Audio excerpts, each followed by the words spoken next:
Use your left index finger to push the nozzle inside the balloon, and pinch the nozzle with your right hand.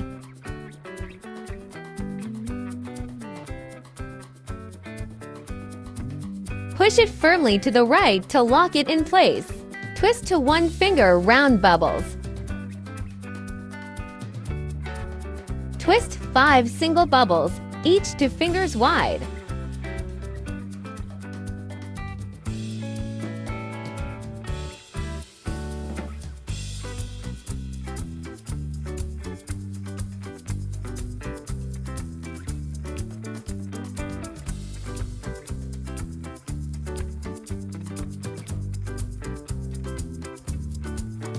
Push the air down to the bottom.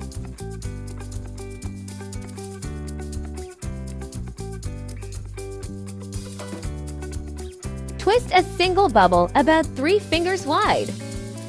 Twist to loop bubbles, each 3 fingers wide.